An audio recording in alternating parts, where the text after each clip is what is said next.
Arbejdsgruppe 5. Ledelsesrollen fremover. Jeg hedder René Bang, og den her den går til Mia og Christian.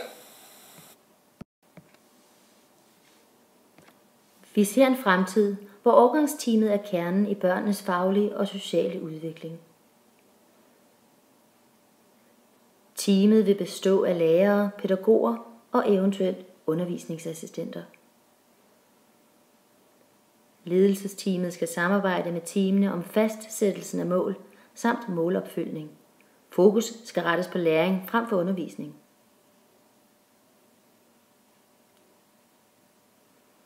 Ansvaret for udførelsen af teamets, ansvaret for feedback, er ledelsens.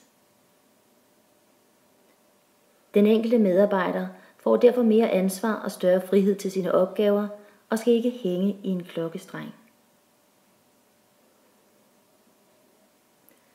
Sammensætning af team skal derfor baseres på læringskvalitet frem for medarbejdernes kærlighed.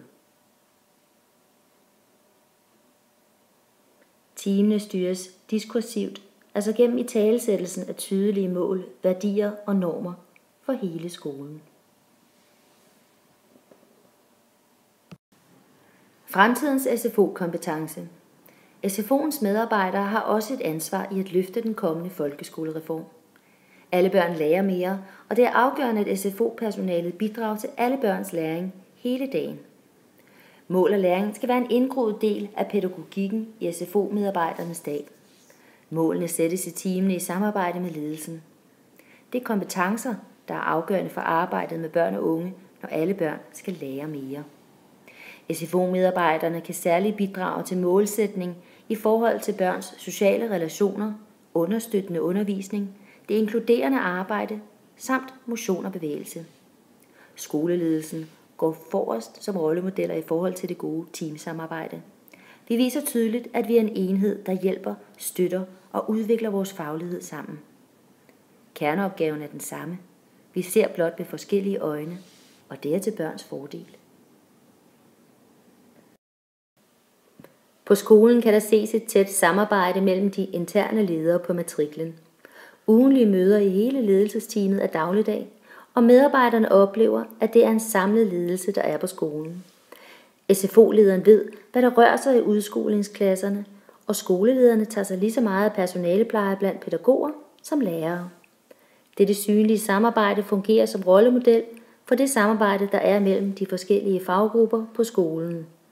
Derudover er der sket en styrkelse af det kommunale samarbejde mellem lederne på de forskellige skoler, både i skole- og SFO-regi. Medarbejderne skal være gode til det rigtige. Her er der mindst 2 parametre, vi skal have for øje. Linjefagskompetence. Har vi hvad der er behov for at lære med linjefag i hele fagrækken på skolen? Kompetencerne til at arbejde i medstyrende og selvstyrende team skal styrkes. Der skal skabes high performance team, der kan tage hånd om hele barnets udvikling igennem hele skoleforløbet. Det kræver, at ledelserne har overblik over medarbejdernes samarbejdskompetencer, hvilket betyder, at ledelserne skal tættere på hver enkelt team. Ledelse er kulturforandring, fra det brune hjørne til det sprællende medspil. Fremtidens ledelse vil skulle manøvrere i en forandringsproces, som motiverer den enkelte elev, tilgodeser selvstyrende teams behov og inddrager eksterne samarbejdspartnere inden for rammerne af en helt ny hverdag.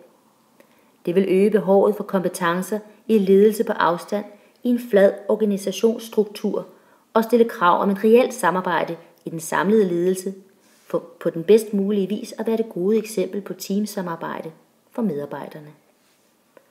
Hvis ledelsen skal skabe ejerskab for alle, må vi turde give rum til inspiration, skabe plads til idéer og have mod til at tage chancer.